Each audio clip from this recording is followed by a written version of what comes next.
का स्वरूप, सूर्य ध्यान तथा महेश्वरी पूजन विधि।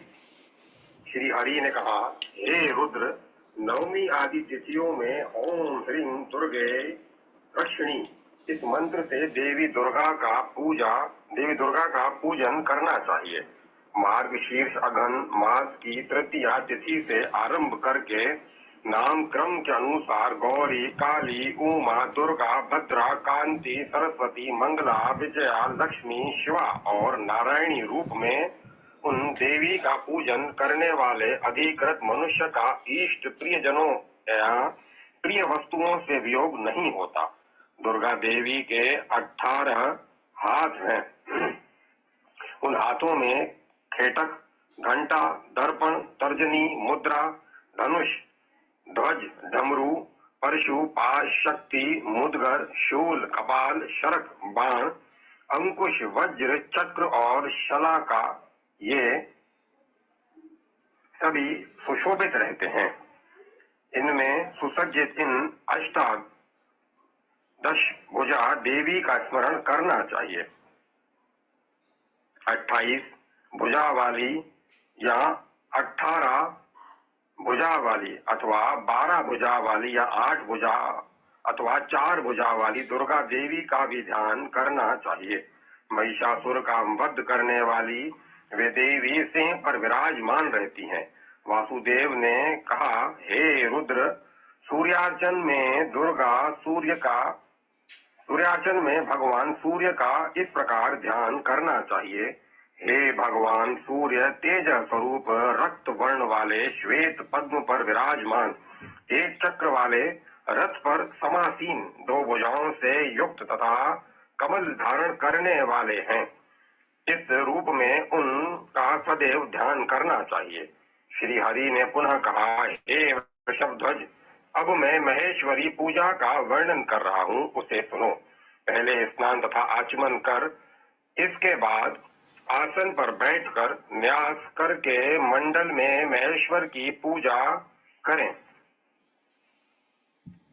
हे रुद्र,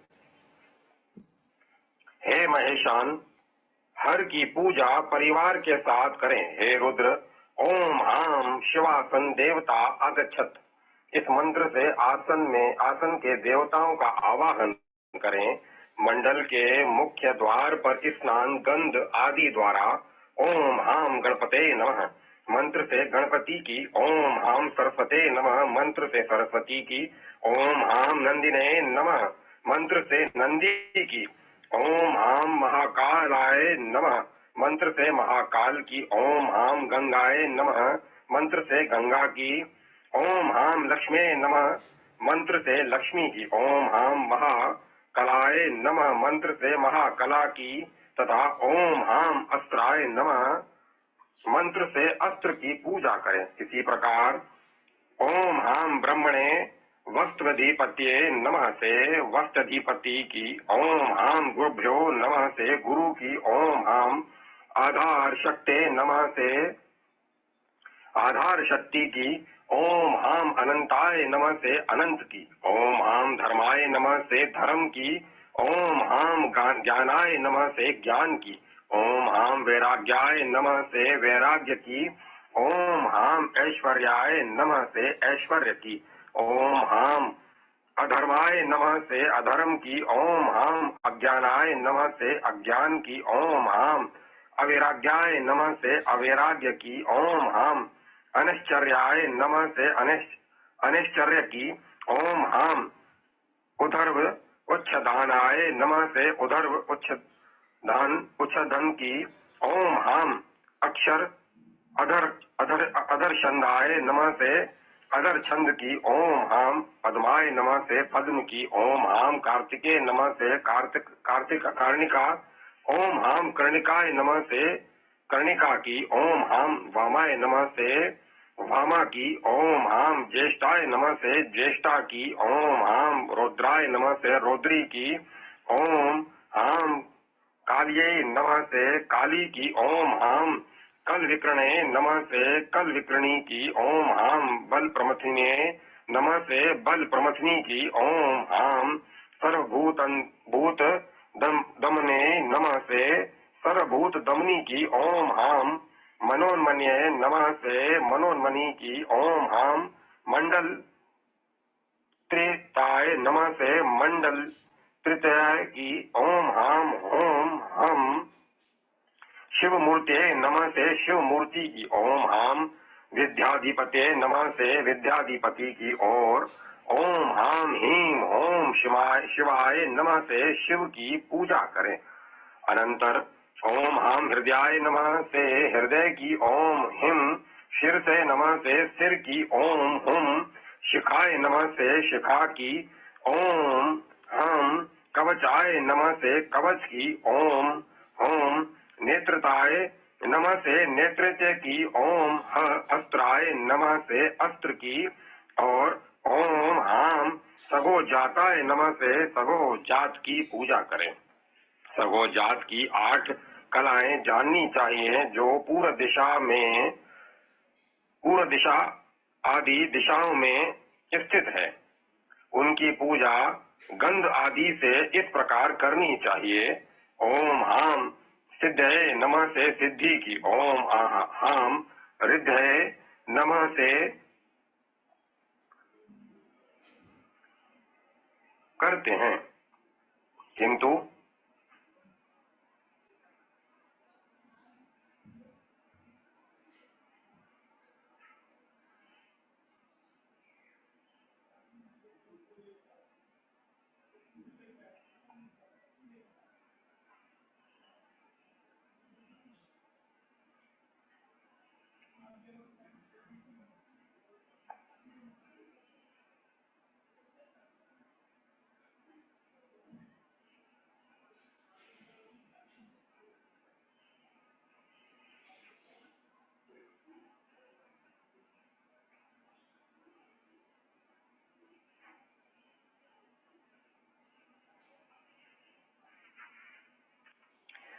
ओम हाम हृदय नमः से रिद्धि की ओम हाम विद्युताय नमः से विद्युता की ओम हाम लक्ष्मी नमः से लक्ष्मी की ओम हाम बोधाय नमः से बोधा की ओम हाम कालाय नमः से काली की ओम हाम स्वाध्याय नमः से स्वाधा की ओम हाम प्रभाय नमः से प्रभा की अर्चना करनी चाहिए। हे वृषभध्वज, वामदेव की 13 कलाएं जाननी चाहिए।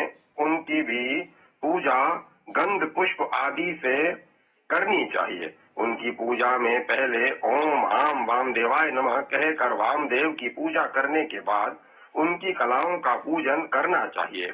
जैसे ओम हाम रज से नमः से रजस की ओम हाम रक्षये नमः से रक्षा की ओम हाम रत्ये नमः से रति की ओम हाम कन्याय नमः से कन्या की ओम हाम कामाय नमः से कामा की ओम हाम जनने नमः से जननी की ओम हाम क्रियाय नमः से क्रिया की ओम हाम वृद्धये नमः से वृद्धि की ओम हाम कार्याय नमः से कार्या की ओम हाम राधाय त्रे नमः से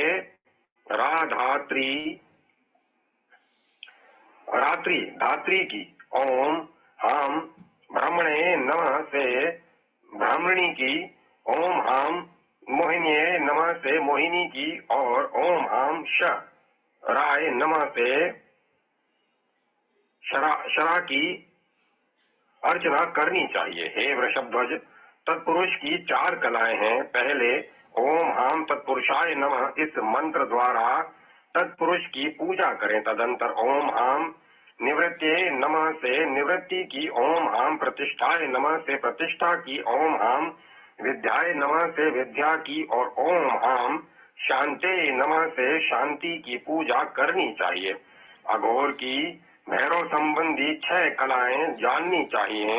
इनकी पूजा के पहले ओम हाम अघोराय नमः मंत्र द्वारा अघोर की पूजा करने के पश्चात ओम हाम उमाय नमः से उमा की ओम हाम क्षमाय नमः से क्षमा की ओम हाम निद्राय नमः से निद्रा की ओम हाम व्याध्याय नमः से व्याधि की ओम हाम शुद्धाय नमः से शुद्धा की तथा ओम हाम तृष्णाय नमः से कृष्णा की पूजा करनी चाहिए।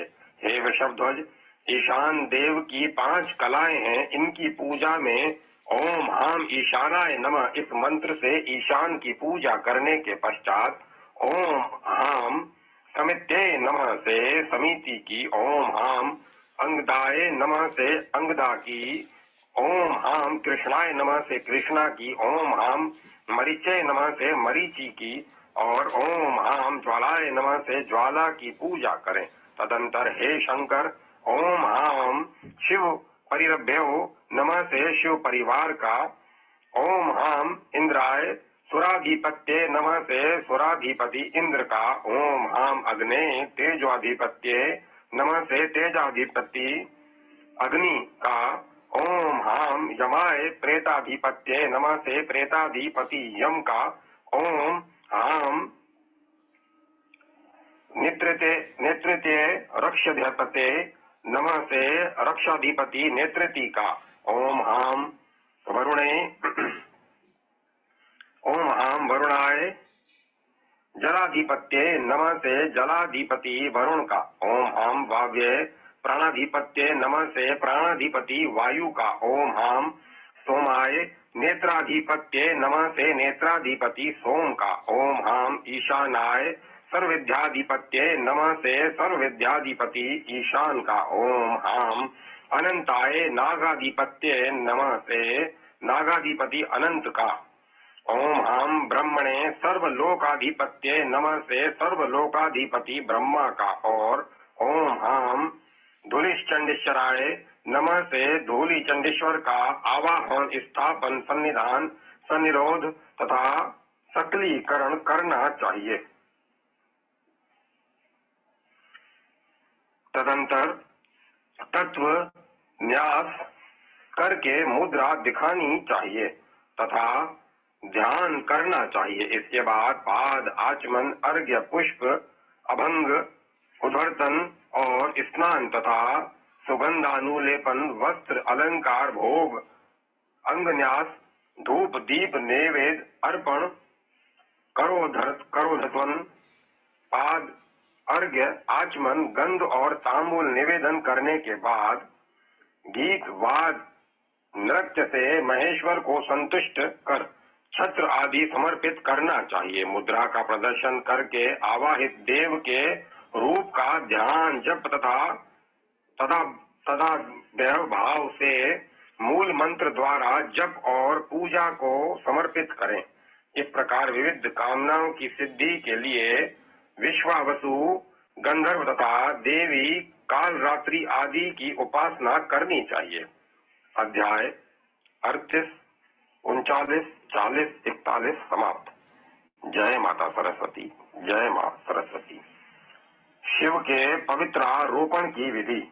श्री हरि ने कहा, हे महादेव, अमंगल का नाश करने वाले भगवान शिव के पवित्रतारोपण के पूजा विधान को कह रहा हूँ। यह पूजा आषाढ़ श्रावण माघ या भाद्रपद मास में होती है।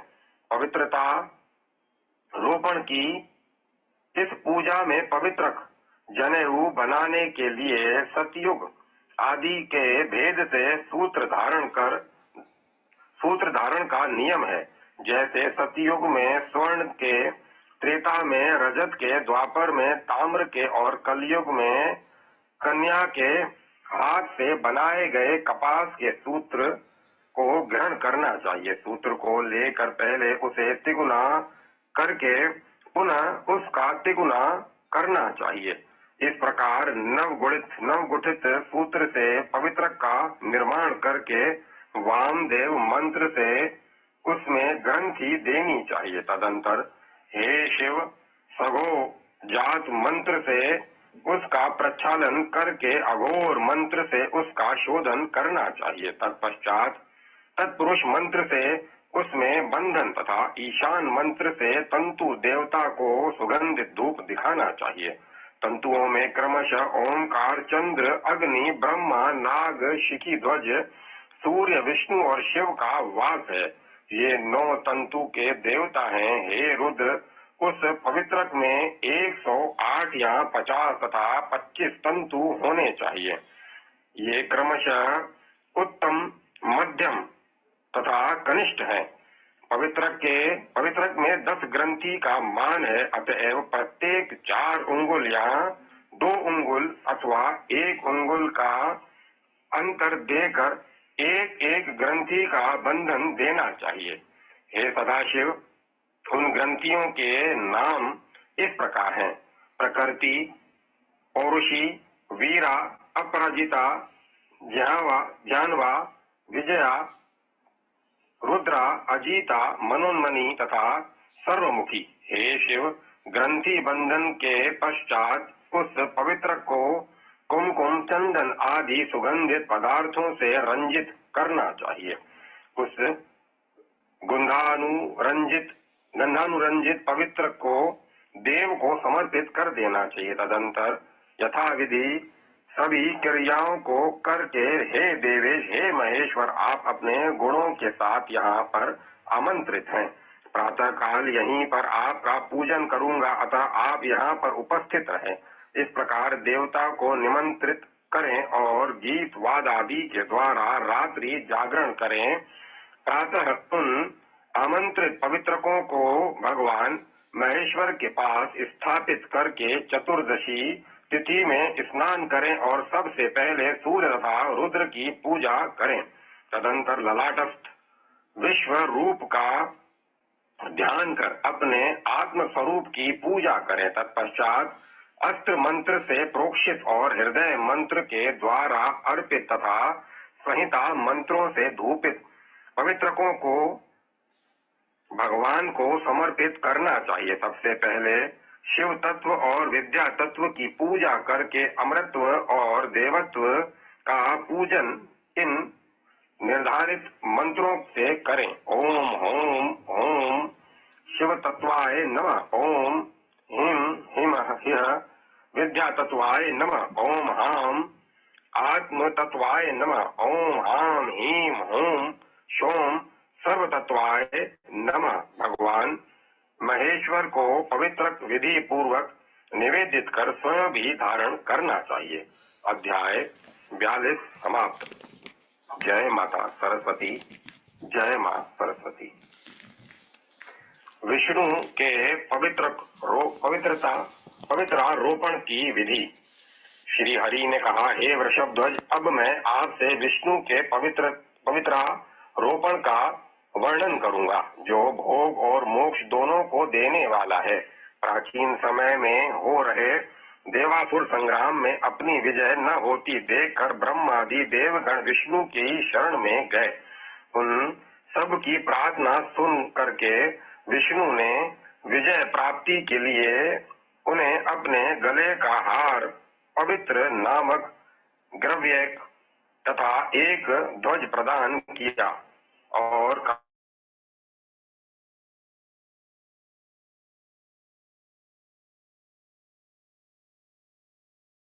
आरंभ हुई।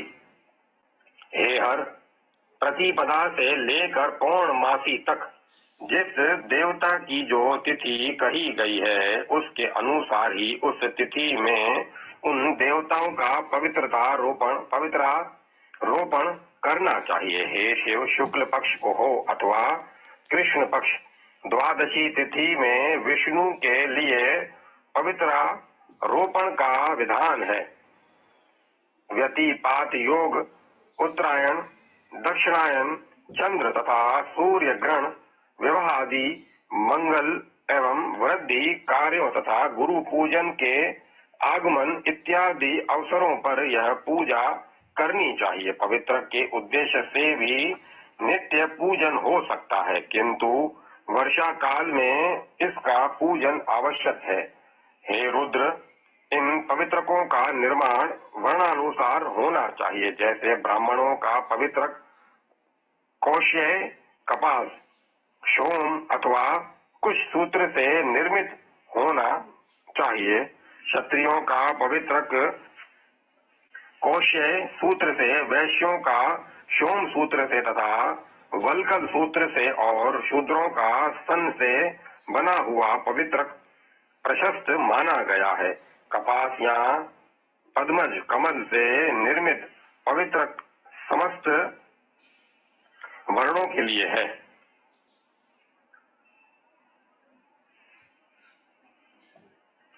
ओमकार, शिव, चंद्रमा, अग्नि, ब्रह्मा, शेष, सूर्य, गणेश और विष्णु, इन 9 देवताओं का इस पवित्र के तंतुओं में निवास है। ब्रह्मा, विष्णु और रुद्र ये पवित्र के 3 सूत्रों के देवता हैं जो उनमें अधिष्ठित रहते हैं। इन सूत्रों को स्वर्ण, रजत, ताम्र, बांस या मिट्टी के बने हुए पात्र में रखना चाहिए। 108 तंतुओं का सूत्र उत्तम, 54 तंतुओं का सूत्र मध्यम और 27 तंतुओं का पवित्रक कनिष्ठ होता है। इन पवित्रकों के प्रत्येक ग्रंथि पर्वों को कुमकुम, हल्दी या चंदन से चर्चित कर उपवास रखते हुए उन्हें शास्त्र सम्मत पात्र में रखकर अधिवासित करें। पवित्र को पृथक पृथक अभिमंत्रित करके उसका सम्यक दर्शन तथा पुनः पूजन करना चाहिए और यत्न पूर्वक उसका वस्त्राच्छादन करके उसे मंडलस्थ देव प्रतिमा के समक्ष यत्न पूर्वक स्थापित कर देना चाहिए। ब्रह्मादि अन्य देवताओं की स्थापना करके कलश की पूजा करें। मंडल का निर्माण करके नैवेद्य समर्पित करें। पवित्र को पुनः अधिवासित करके 3 या 9 बार सूत्र घुमाकर वेदी को वेष्टित करें। तदंतर अपने को तथा कलश, घी, अग्नि कुंड, विमान, मंडप तथा और ग्रह को सूत्र से वेष्टित करके एक सूत्र देवता के मस्तक पर अर्पित करें। इस प्रकार समस्त सामग्री निवेदित कर महेश्वर विष्णु की पूजा करके इस मंत्र का पाठ करना चाहिए। अवाहितास्ति देवेश पूजार्थ परमेश्वर तत्प्रभवत अर्चयिष्यामि सामग्र्याः सन्निधौ भव। हे परमेश्वर, देव देवेश्वर, आप यहाँ पर पूजा के लिए आवाहित हैं। इस समस्त सामग्री से प्रभात काल में मैं आपका पूजन करूंगा। आपकी सन्निधि यहाँ बनी रहे।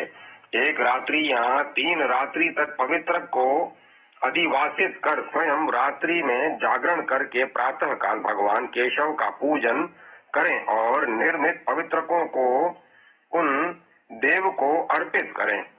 पवित्र को धूप से धूपित करके मंत्र के द्वारा अभिमंत्रित भी करना चाहिए। गायत्री मंत्र से पूजित इस पवित्र के द्वारा देव पूजन करके उसे मंत्र पढ़कर देवता के समक्ष स्थापित कर दें। विशुद्ध ग्रंथिकम रम्यम महापातक नाशनम सर्व पापशयम देव तवाग्रे धार्याम यहम। हे देव, यह पवित्र विशुद्ध रूप से ग्रंथित, सुंदर तथा महापातकों को नष्ट करने वाला और संपूर्ण पापों का श्रेय करने वाला है। इसे मैं आपके समक्ष स्थापित करता हूँ। तदंतर इस मंत्र का पाठ कर स्वयं भी धारण करना चाहिए। पवित्रम वैष्णवम तेज सर्वपातक नाशनम धर्म कामार्थ सिद्ध्यर्थ स्वकंठे धारण्याहम। हे देव, यह विष्णु तेज स्वरूप सर्व पाप विनाशक पवित्र है। मैं धर्म, काम तथा अर्थ इस त्रिवर्ग में सिद्धि के लिए इसे अपने कंठ में धारण करता हूँ। अनंतर इस प्रकार प्रार्थना करें। वनमाला यथा देव कौस्तुभम सततम हृदि तदत पवित्रम तंतुनाम मालाम त्वम हृदय धर। हे देव, आपके हृदय पर जिस प्रकार वनमाला और कौस्तुभ विराजते हैं, उसी प्रकार तंतुओं की बनी हुई यह माला और पवित्र आप अपने हृदय पर धारण करें। इस प्रकार प्रार्थना करके ब्राह्मणों को भोजन कराकर और उन्हें दक्षिणा देकर उसी दिन सायंकाल या दूसरे दिन पुनः उसी प्रकार पूजा संपन्न करके निम्न मंत्र पढ़ते हुए विसर्जन करें। संवत्सरी नियमाम पूजाम संपाद विधि वन्मया वज्र पवित्र देदानीम विष्णु लोकम विसर्जितः। हे पवित्रक, मैंने इस संवत्सरी पूजा को विधिवत संपादित किया है। इस समय मेरे द्वारा विसर्जित आप विष्णु लोक को पधारें। अध्याय 43 समाप्त। जय माता सरस्वती, जय माता सरस्वती। ब्रह्म मूर्ति के ध्यान का निरूपण। श्री हरि ने कहा, हे रुद्र, भगवान की पवित्र आदि से पूजा कर ब्रह्म का ध्यान करके साधक हरि बन जाता है, मेरा स्वरूप हो जाता है। अब मैं माया जाल से नष्ट करने वाले ब्रह्म के ध्यान का वर्णन करता हूँ, आप सुने। ब्रह्म के ध्यान के लिए प्रवृत्त प्राज्ञ विशेष साधक अपनी वाणी या मन को नियंत्रित कर अपनी आत्मा में ही ज्ञान स्वरूप ब्रह्म का पूजन करे। और जिस प्राज्ञ को यह उत्कट इच्छा हो कि मैं अपनी आत्मा में ब्रह्म का दर्शन, जीव ब्रह्म का अभेद दर्शन करूं, उसे महद ब्रह्म, प्रत्येक चैतन्य भिन्न पर ब्रह्म में ज्ञान की भावना, ब्रह्म एवं निवर्ष्य नित्य ज्ञान में अभेद भाव करनी चाहिए। ब्रह्म का ध्यान ही समाधि है। मैं ब्रह्म हूँ, इस रूप में सदा स्वयं की अवस्थिति ही ब्रह्म का ध्यान है। स्वयं से अभिन्न ब्रह्म देह, इंद्रिय, मन, बुद्धि, प्राण, अहंकार, पंच महाभूत, पृथ्वी, जल, तेज, वायु और आकाश, पंच तन मात्र, गंध तन मात्र, रस तन मात्र, रूप तन मात्र, स्पर्श तन मात्र एवं शब्द तन मात्र, विविध गुण, जन्म और भोजन, शयन आदि भोग से सर्वथा रहित, स्व प्रकाश, निराकार, सदा निर्तिशय, नित्य आनंद स्वरूप, अनादि नित्य शुद्ध बुद्ध, सर्वतः परिपूर्ण सत्य स्वरूप, परम सुख स्वरूप, परम पद एवं तुर्य कुटस्थ निरंजन पर ब्रह्म के रूप में वेदों में वर्णित है। हे वृषभध्वज, अपनी आत्मा की रथी और शरीर को रथ समझना चाहिए। बुद्धि उसमें सारथी तथा मन लगाम है। इंद्रियों को इस रथ में जुटे हुए अश्व के रूप में स्वीकार किया गया है। ये इंद्रियां ही रूप, रस, गंध आदि विषय का अनुभव करती है। इंद्रिय और मन से युक्त आत्मा को ही मनीषियों ने भोक्ता कहा है।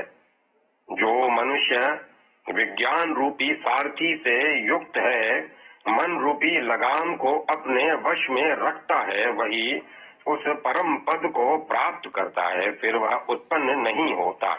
जो विज्ञान रूपी सारथी से नियंत्रित मन रूपी लगाम वाला मनुष्य है, वह स्वधुर्नी अज्ञान से पार हो जाता है और वही विष्णु का परम पद है।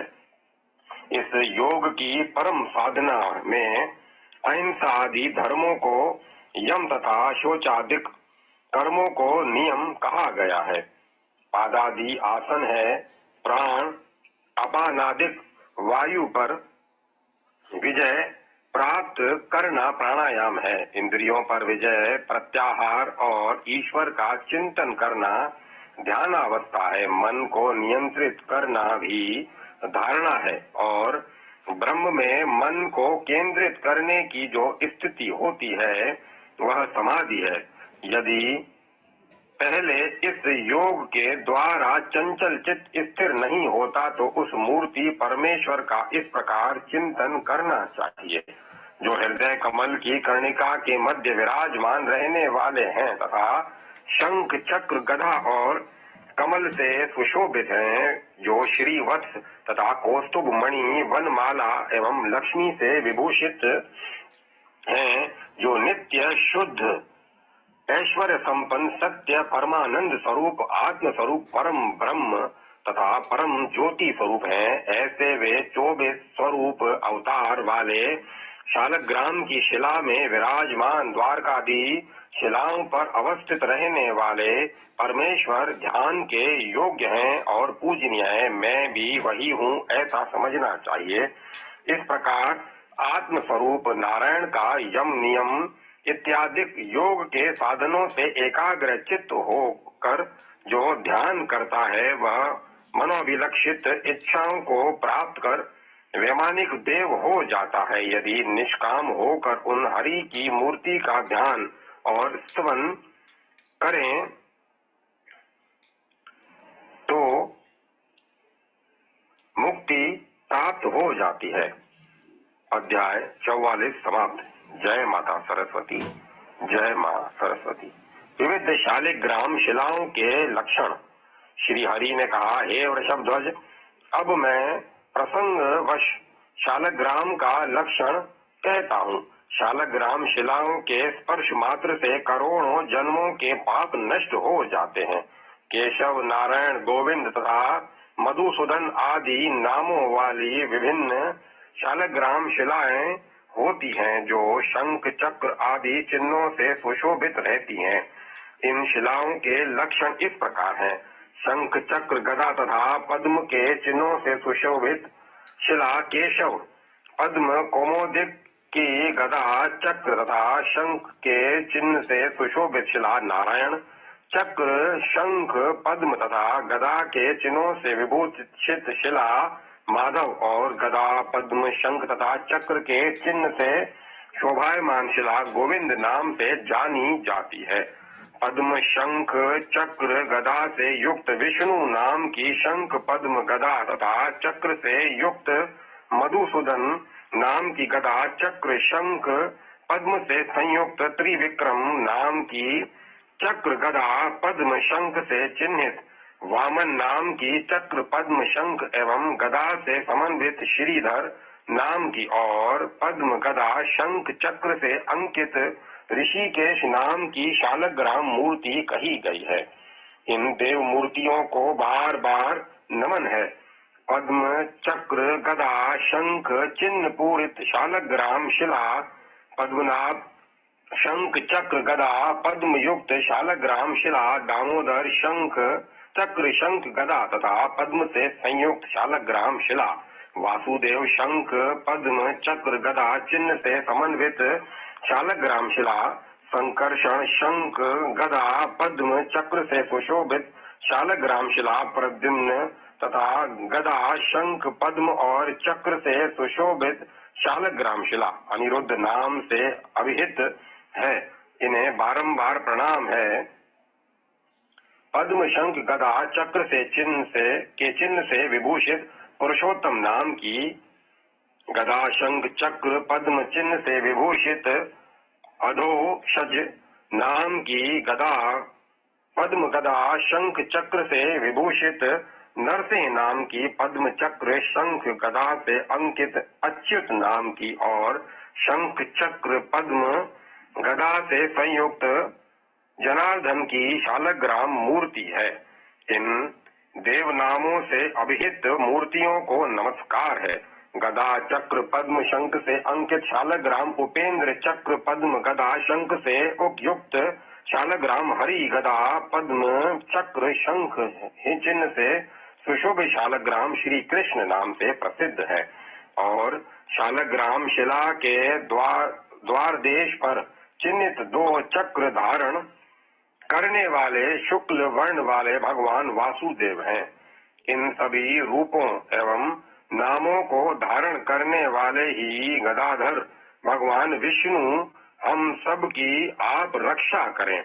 2 चक्रों से युक्त रक्त आभा वाली और पूर्व भाग में पद्म चिन्ह से अंकित शालग्राम शिला संकर्षण की मूर्ति होती है, किंतु छोटे छोटे चक्रों वाली तथा पित्त वर्ण की होने पर वह शिला प्रद्युम्न कही जाती है। यदि शालग्राम शिला बड़ी तथा छिद्र से संयुक्त शिरोभाग वाली और वर्तुलाकार हो तो उसे अनिरुद्ध नामक शालग्राम मूर्ति कहते हैं। जो द्वार मुख पर नील वर्ण की 3 रेखाओं से युक्त होती है और जिसका शेष संपूर्ण भाग कृष्ण वर्ण से सुशोभित रहता है, वह शालग्राम शिला नारायण शिला के नाम से जानी जाती है। जिस शिला के मध्य में गदा के समान रेखा हो, यथा स्थान नाभि चक्र उन्नत हो तथा वक्ष स्थल विस्तृत हो, वह नरते नाम वाली शालग्राम शिला है। और इन चिन्हों के साथ ही उसमें 3 बिंदु अथवा 5 बिंदु हो तो वह कपिल नामक शिला है। वह शिला हम सब की रक्षा करे, उसका पूजन ब्रह्मचारियों को करना चाहिए। विषम परिमाण वाले 2 चक्रों से चिन्हित शक्ति चिन्ह से युक्त शिला को वराह शिला कहते हैं। वह हम सब की रक्षा करे। नील वर्ण वाली 3 रेखाओं से युक्त स्थूल तथा बिंदु युक्त शिला कुर्म मूर्ति है और वही अगर वर्तालुकार है तथा उसका पीछे का भाग झुका हुआ हो तो वह शिला कृष्ण कही गई है। वह हम सब की रक्षा करे। 5 रेखा वाली शिला श्रीधर नाम की कही जाती है। गदा से अंकित शिला वनमाली है, ये हम सब की रक्षा करे। गोलाकार तथा छोटी शिला वामन शिला है। बाएं भाग में चक्रांकित शिला सुरेश्वर की मूर्ति है। विभिन्न रंगों वाली अनेक रूपों वाली नाग के समान फणों से युक्त शिला अनंतक है। स्थूल हो, नील वर्ण की हो और मध्य में नील वर्ण का चक्र हो तो वह दामोदर शिला है। संकुचित द्वार वाली, रक्त वर्ण वाली, लंबी रेखाओं वाली, छिद्र युक्त एक चक्र तथा एक कमल वाली विस्तृण शिला ब्रह्मशिला है। ये सब हम सब की रक्षा करें। विस्तृत छिद्र वाली तथा स्थूल चक्र वाली शिला कृष्ण शिला तथा बिल्वाकार शिला विष्णु शिला है। अंकुश के आकार वाली 5 रेखाओं वाली तथा कौस्तुभ चिन्ह से युक्त शिला हयग्रीव शिला है। एक चक्र तथा एक कमल से अंकित मणि और रत्नों की आभा से युक्त कृष्ण वर्ण की शिला वैकुंठ शिला और द्वार पर रेखा वाली विस्तृत कमल सदृश शिला मत्स्य शिला है। ये हम सब की रक्षा करें। दाहिनी और रेखा युक्त श्याम वर्ण से समन्वित राम चक्र से अंकित त्रिविक्रम नाम वाली शिला हम सब की रक्षा करे। द्वारका में स्थित शालग्राम में निवास करने वाले गदाधारी भगवान को नमस्कार है। एक द्वार वाली 4 चक्रों से युक्त वनमाला से विभूषित स्वर्ण रेखा समन्वित गोपद से सुशोभित तथा कदम्ब के पुष्प की आकृति वाली लक्ष्मी नारायण नाम वाली शिला हम सब की रक्षा करें। एक चक्र वाले शालग्राम को सुदर्शन कहते हैं। उनके रूप में ये वे गदाधारी श्री विष्णु हम सब की रक्षा करें। 2 चक्र होने से शालग्राम शिला की लक्ष्मी नारायण संज्ञा होती है। जिसमें 3 चक्र हैं वह शिला त्रिविक्रम है। मूर्ति है 4 चक्र वाली चतुर्व्यूह, 5 चक्र वाली वासुदेव, 6 चक्र वाली शालग्राम शिला प्रद्युम्न, 7 चक्र वाली शिला संकर्षण, 8 चक्र वाली परशोत्तम, 9 चक्र वाली शिला नवव्यूह, 10 चक्र वाली दशावतार तथा 11 चक्र वाली शिला अनिरुद्ध कहलाती है। ये हम सब की रक्षा करें। 12 चक्रों से युक्त शिला द्वादशात्मा है। 12 से अधिक चक्र की शिला अनंत नाम वाली है। जो मनुष्य इस विष्णु मूर्ति में स्तोत्र का पाठ करता है उसे स्वर्ग की प्राप्ति होती है। अध्याय 45 समाप्त। जय माता सरस्वती। जय मां सरस्वती। वास्तु मंडल पूजा विधि। श्री हरि ने कहा, गृह निर्माण के प्रारंभ में जिसके करने से समस्त विघ्न नष्ट हो जाते हैं, संक्षेप में उस वास्तु पूजा की विधि कहता हूँ। वह पूजा ईशान कोण से प्रारंभ होकर 81 पद वाले मंडप के अंतर्गत पूर्ण की जानी चाहिए। इस मंडल में ईशान कोण में वास्तु देवता का मस्तक होता है। नेतृत्व कोण में उनके दोनों पाद तथा अग्नि और वायु कोण में दोनों हाथ होते हैं।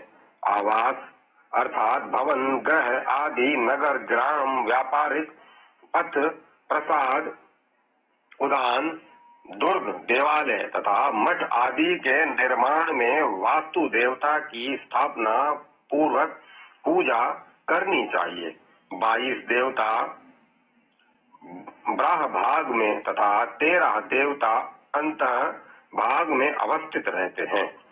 यथा ईश, शिखी, पर्जन्य, जयंत, कुलिशायुध, सूर्य, सत्य, भृगु, आकाश, वायु, पुषा, वितत, ग्रह, क्षेत्र, यम, गंधर्व, भृगुराज, मृग, पितृगण, देवारिक, सुग्रीव, पुष्पदंत, गणाधिप, असुर, शेष, पाप, रोग, अहि, मुख, भल्लाट, सोम, सर्प, अदिति तथा दिति ये वास्तु मंडल के ब्राह देव हैं। इन ब्राह देवों का पूजन करके बुद्धिमान व्यक्ति को चाहिए कि वह ईशान आदि चारों कोणों पर स्थित देवताओं की पूजा करें। यथा ईशान कोण में आप जल, अग्नि कोण में सावित्री, नेतृत्व कोण में जय और वायु कोण में रुद्रदेव की पूजा करें। नवपद परिमाप के मध्य में ब्रह्मा की पूजा करनी चाहिए और उनके समीप ही अन्य 8 देवताओं का भी पूजन करें।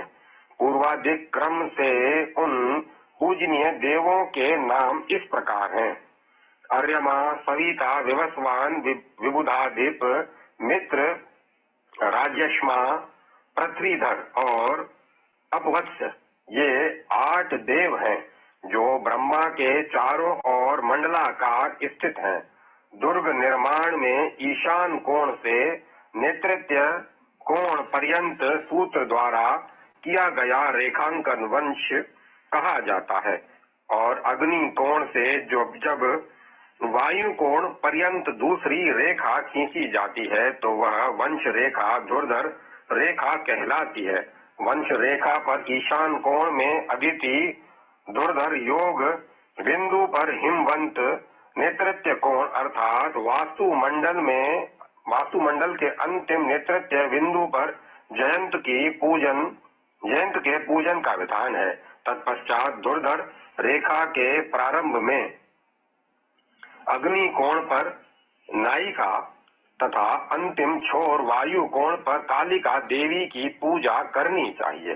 तदंतर शुक्र अर्थात इंद्र से लेकर गंधर्व पर्यंत उक्त वास्तु देवों की पूजा करके भवन निर्माण का कार्य प्रारंभ करना चाहिए। वास्तु भवन के सम्मुख भाग में देवालय, अग्नि कोण में पाकशाला, पूर्व दिशा में यज्ञ मंडप, ईशान कोण में काष्ठ या प्रस्तर से बनी पट्टिकाओं के द्वारा घिरा हुआ सुगंधित पदार्थों तथा पुष्पों को रखने का स्थान, उत्तर दिशा में भंडारघर, वायु कोण में गौशाला, पश्चिम दिशा में खिड़की और जलाशय, नेतृत्व कोण में समिधा, कुश, ईंधन तथा अस्त्र शस्त्र का कक्ष, दक्षिण दिशा में सुंदर शैया, आसन, पादुका, जल, अग्नि, दीप और सज्जन भक्तियों से युक्त अतिथि गृह का निर्माण करना चाहिए। ग्रह के बीच समस्त रिक्त भाग में कूप, जल सिंचित कदली ग्रह और 5 प्रकार के पुष्प पादकों को सुनियोजित करें। भवन के ब्राह भाग में चारों ओर 5 हाथ ऊंची दीवार बनाकर वन और उपवन से आच्छादित भगवान विष्णु का मंदिर बनाना चाहिए। इस मंदिर के निर्माण कार्य के प्रारंभ में 64 पद का वास्तु मंडल बनाकर वास्तु देवता की विधिवत पूजा करें। उक्त रीति के अनुसार वास्तु मंडल के मध्य भाग में 4 पद के मंडलांतर्गत ब्रह्मा तथा उनके समीपस्थ प्रत्येक 2 पद पर अर्यमादि 8 देवों की पूजा करनी चाहिए। तदंतर कर्ण भाग पर कार्तिकेय आदि का पूजन करके दोनों और पार्श्व बिंदुओं पर दो दो पदों की दूरी से स्थित अन्य पार्श्व देवों का पूजन करें। तत्पश्चात वास्तु मंडल के ईशानादि कोणों पर क्रमशः चरकी, विदारी, पूतना और पाप रक्षसी नामक देव शक्तियों की पूजा करनी चाहिए। उसके बाद ब्रह भाग में हेतुक आदि देवों का पूजन करें। इनके नाम हेतुक, त्रिपुरांतक, अग्नि, वेताल, यम, अग्नि जीवा, कालक, कराल और एक पाद है। उनकी पूजा करने के पश्चात ईशान कोण में भीम रूप, पाताल में प्रेत नायक, आकाश में गंधमाली तथा उसके बाद क्षेत्रपाल देवों की पूजा करनी चाहिए। यथा साध्य वस्तु संकुचित या विस्तृत क्षेत्रफल की राशि को वसुओं की संख्या अर्थात 8 से पहले भाग दें। उसके बचे हुए शेष भाग को यम माने। पुनः उक्त वास्तु राशि को 8 से गुणा करें। जो गुणन फल हो उसको ऋष भाग अर्थात 27 से भाग दें। जो शेष हो उसे रक्ष या नक्षत्र राशि कहते हैं और जो भाग फल है वह अव्यय कहलाता है। उस रक्ष राशि को 4 से गुणा करके गुणन फल में 9 से भाग दें। जो शेषांश हो उसका नाम स्थिति है। इसी स्थिति अंक पर वास्तु मंडल का निर्माण करना चाहिए, ऐसा देवल ऋषि का भी मत है। उक्त वास्तु राशि को 8 से गुणा करके जो गुणनफल हो उसे पिंड कहते हैं।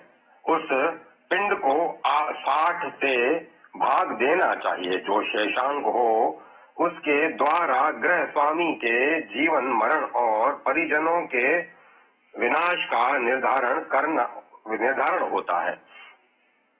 मनुष्य को चाहिए कि वास्तु मंडल के मध्य में ही सदा ग्रह का निर्माण करे, उसके पृष्ठ भाग में न करे। इसी प्रकार वास्तु मंडल में के वाम पार्श्व में भी निर्माण कार्य करना उचित होता है, क्योंकि वाम पार्श्व में वासुदेव सोए रहते हैं। अतः इसमें ग्रह निर्माण नहीं करना चाहिए। सिंह, कन्या तथा तुला राशि रहने पर उत्तर दिशा के द्वार का शोधन करें और उसी प्रकार वृक्षादि अन्य राशियों के रहने पर पूर्व, दक्षिण तथा पश्चिम द्वार का शोधन करना चाहिए, क्योंकि भाद्रपद, अश्विनी तथा कार्तिक मास के पूर्व दिशा में मस्तक, उत्तर दिशा में पुष्ट, दक्षिण दिशा में क्रोड़ और पश्चिम दिशा में चरण फैलाकर वास्तु नाग सोए रहते हैं।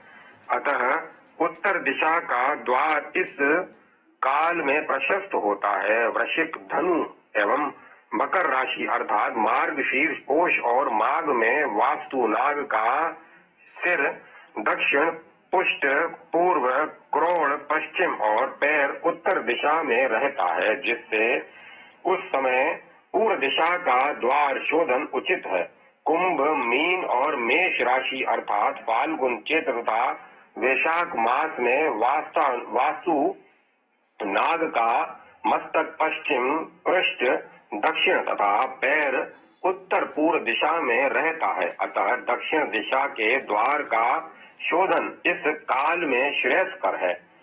इसी प्रकार वृष, मिथुन और कर्क राशि अर्थात ज्येष्ठ, आषाढ़ तथा श्रावण मास में वास्तु नाग का सिर उत्तर, पृष्ठ पश्चिम, क्रोड़ पूर्व और पैर दक्षिण दिशा में रहता है। उस समय पश्चिम द्वार का शोधन करना उचित होता है। वास्तु के विस्तार के अनुसार आधे भाग में द्वार का निर्माण करना चाहिए। इस प्रकार 8 दिशाओं में 8 द्वार कहे गए हैं। यदि उपर्युक्त शास्त्र सम्मत विधि से द्वार शोधन नहीं होता है तो हानि होती है। अतः उपर्युक्त विधि से प्रसाद या भवन का निर्माण करके उसके पूर्व में पीपल, दक्षिण में पाकड़, पश्चिम में बरगद, उत्तर में गुलर तथा ईशान कोण में सेमल का वृक्ष लगाना चाहिए, जो घर के लिए शुभ फलदायी होते हैं। इस प्रकार पूजित वास्तु प्रसाद और घर के विघ्नों का नाश करने वाला होता है। अध्याय 46 समाप्त। जय माता सरस्वती। जय मां सरस्वती। प्रसाद लक्षण। श्री सुत जी ने पुनः कहा, हे शौनक, अब मैं प्रसाद निर्माण एवं उसके लक्षणों के विषय में कह रहा हूँ, आप सुने।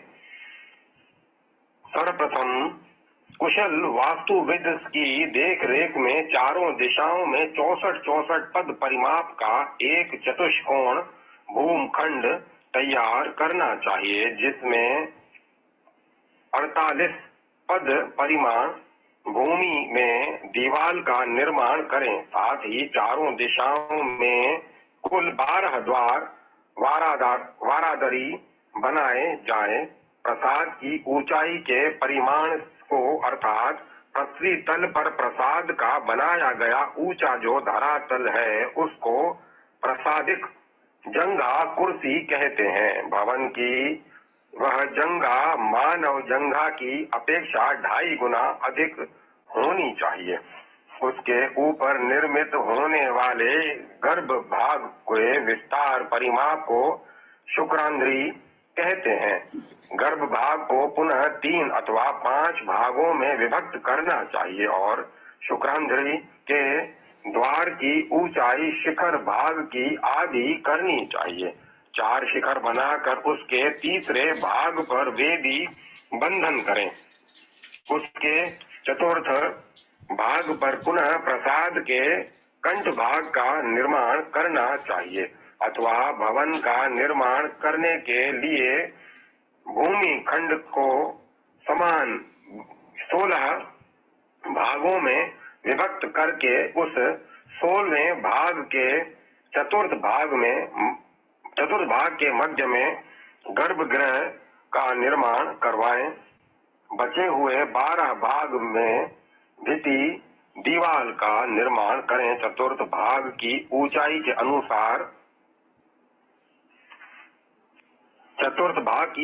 अनुसार ही अन्य भित्तियों की ऊंचाई का परिमाण निश्चित करना चाहिए। भित्ति की ऊंचाई के मान की अपेक्षा शिखर की ऊंचाई 2 गुनी हो। मंदिर के चारों ओर बनने वाले प्रदक्षिणा भाग का विस्तार शिखर भाग की ऊंचाई के मान का चतुर्थांश होना चाहिए।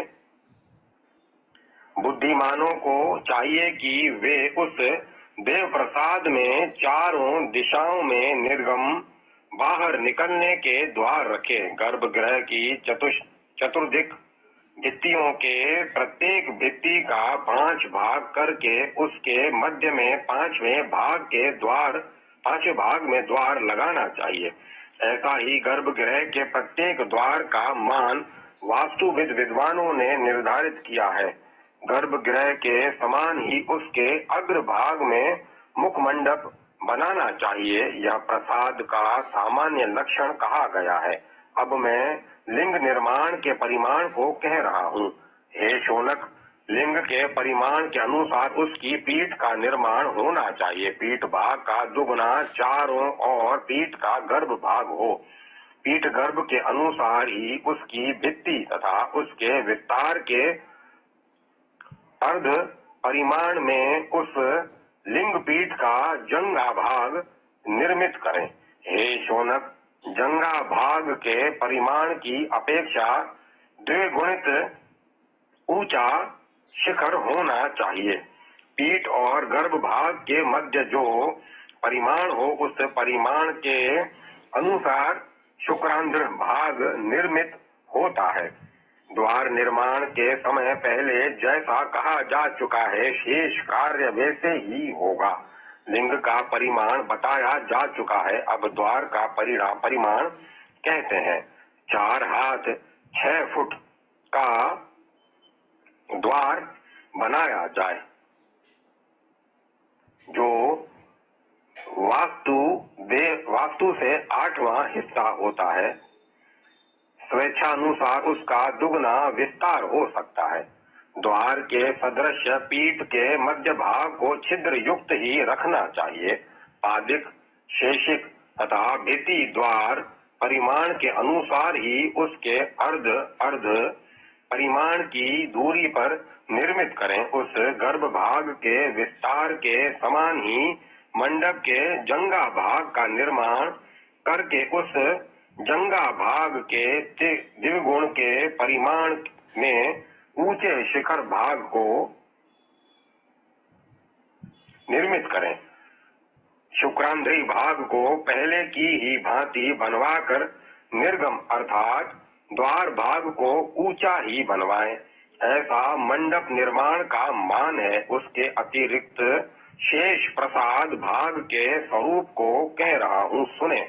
प्रसाद मंडप के अग्र भाग में ऋग्वेद त्रिवेद अर्थात त्रिद्वारी का निर्माण करवाना चाहिए, जिसके क्षेत्र भाग में देवगण विद्यमान रहते हैं। इस प्रकार प्रसाद में के मान का अवधारण करके ब्राह्म भाग का निर्माण करें। इस निर्माण कार्य में प्रसाद के चारों ओर एक पाद परिमाण वाली नेमी या नींव का निर्माण करना चाहिए।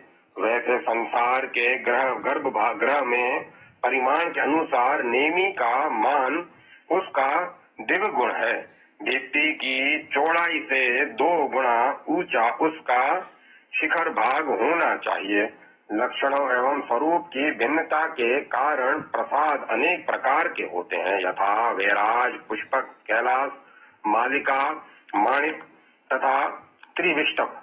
ये 5 प्रकार के प्रसाद हैं। इनमें प्रथम प्रकार का वैराज नामक प्रसाद सब प्रकार से चौकोर और समतल होता है। द्वितीय प्रकार का पुष्पक प्रसाद आयताकार होता है। तृतीय प्रकार का कैलाश नामक प्रसाद वृत्ताकार, चौथा मालिका नामक प्रसाद वृत्तायत और 5वां त्रिविष्ट नामक प्रसाद अष्टकोणकार होता है। इस प्रकार से बने हुए ये प्रसाद बड़े ही मनोहारी होते हैं। इन प्रसादों से ही अन्य प्रकार के प्रसादों का स्वरूप निर्मित होता है, यथा मेरु, मंदर, विमान, भद्रक, सर्वतो, भद्र, रोचक, नंदन, नंदीवर्धन और श्रीवत्स। ये 9 प्रकार के चौकोर प्रसाद वैराज नामक प्रसाद निर्माण की कला से ही उत्पन्न हुए हैं। वल्लभी, ग्रहराज, शाला ग्रह, मंदिर, विमान, गृह मंदिर, भवन, कुटुंब और शिवी का वेशम, ये 9 प्रसाद पुष्पक नामक प्रसाद कला से उत्पन्न हुए हैं। वलय, दुंदुभी, पद्म, महापद्म, मुकुली, कुशनीशी, शंख, कलश, गुवा वृक्ष तथा अन्य वृत्ताकार प्रसाद कैलाश प्रसाद से निकले हैं। गज, वृषभ, हंस, गरुड़, सिंह, सम्मुख, भूमुख, भूधर, श्रीजय तथा पृथ्वीधर। इन प्रसादों का उद्भव मालिका मणिक नामक वृत्तायत प्रसाद से हुआ है। वज्र, चक्र, मुष्टिक, वभ्रू, वक्र, स्वस्तिक, खंड, गदा, श्री वृक्ष, विजय तथा श्वेत, इन 9 प्रसादों का प्रादुर्भाव त्रिविष्टक नामक प्रसाद से हुआ है। इसके अतिरिक्त त्रिकोण, पद्माकार, अर्ध चंद्राकार, चतुष्कोण तथा षोडश कोणीय प्रकार से भी मंडप के संस्थान का निर्माण जहां तहां किया जा सकता है, जो क्रमशः राज्य, ऐश्वर्य, वायु, आयु वर्धन, पुत्र लाभ और स्त्री प्राप्ति कराने वाले होते हैं। मुख्य द्वार के स्थान में ही ध्वजा आदि तथा गर्भगृह का निर्माण करना चाहिए। सूत्र के द्वारा सम संख्याओं से गुणित मंडप का निर्माण करके उस मंडप के चतुर्थांश अर्थात चौथाई परिमाण का एक भद्रगृह निर्मित करवाएं। भद्रगृह को समानांतर वातायन रोशनदान से अथवा वातायन से रहित बनाना चाहिए। कहीं मंडप में दीवार के बराबर अथवा कहीं उससे 1.5 गुना अथवा कहीं 2 गुने माप के मंडप बनाए जाने चाहिए। प्रसाद के लता मंडप की भूमि विषम तथा चित्र विचित्र रंग बिरंगी वर्ण की बनानी चाहिए। परिमाण विरोध रहने पर उसे विषम रेखाओं से अलंकृत किया जा सकता है। प्रसाद की आधार भूमि प्रत्येक दिशाओं में अवस्थित 4 द्वारों और 4 मंडपों से सुशोभित होनी चाहिए। जो प्रसाद 100 श्रृंगों वाला अर्थात 100 मीनारों से युक्त रहता है उसे मेरु संज्ञा से अभिहित किया जाता है। यह अन्य प्रसादों की अपेक्षा उत्तम कोटि का होता है। इस प्रकार के प्रसाद में प्रत्येक मंडप 3 भद्र ग्रहों से अलंकृत होने चाहिए। निर्माण पद्धति, आकार और परिमाण के विभिन्न के कारण ये वे प्रसाद भिन्न भिन्न प्रकार के हो जाते हैं। जिनमें कुछ प्रसादों का आधार होता है किंतु कुछ आधार से रहित होते हैं। वे प्रसाद अपने छंदक अर्थात छत निर्माण के भेद से भी भिन्न भिन्न प्रकार के हो जाते हैं। रचना पद्धति तथा नाम के भेद से परस्पर संकर्य के कारण भी भिन्न भिन्न प्रकार के प्रसाद हो जाते हैं। देवताओं की विशेषता के कारण बहुत प्रकार के प्रसाद बताए गए हैं। यद्यपि स्वयंभू स्वतः प्रादुर्भूत देव मूर्ति देवताओं के लिए निर्मित होने वाले प्रसाद के निमित्त कोई नियम नहीं है, तथापि देवों के लिए उक्त मान के अनुसार ही उन प्रसादों का निर्माण करवाना चाहिए जो चतुरस्र अर्थात चौरस भूमि पर समान 4 कोणों से समन्वित हो। वे प्रसाद चंद्रशालाओं बारादरी से युक्त तथा भेरी शिखर चौबत खाने से संयुक्त होने चाहिए। उसके सामने के भाग में वाहनों के लिए लघु मंडप भी निर्मित हो। देव प्रसाद के द्वार देश की सन्निधि में नाट्यशाला बनानी चाहिए। प्रसाद के विभिन्न दिशाओं के मुख्य द्वारों पर अलग अलग द्वारपाल बनाने चाहिए। उस देव प्रसाद से कुछ दूर देवालय में रहने वाले सेवक वर्ग के लिए आवास बनवाना चाहिए। देव प्रसाद की भूमि फल पुष्प और जल से परिपूर्ण होनी चाहिए। ऐसे प्रसादों में देवताओं को स्थापित करके उनकी अर्घ्यादिक विविध प्रकार के उपचारों से पूजा करनी चाहिए। वासुदेव तो सर्वमय हैं। उनके भवन का निर्माण करने वाला व्यक्ति सभी फलों को प्राप्त करता है। अध्याय 47 समाप्त। जय माता सरस्वती। जय मां सरस्वती। ओम नमो भगवते वासुदेवाय। ओम नमो नारायण। ओम श्री लक्ष्मी नारायण नमः। ओम नमः शिवाय। ओम नमः शिवाय। ओम तत्सत। ओम तत्सत। ओम तत्सत। अब कथा को विराम दिया जाता है।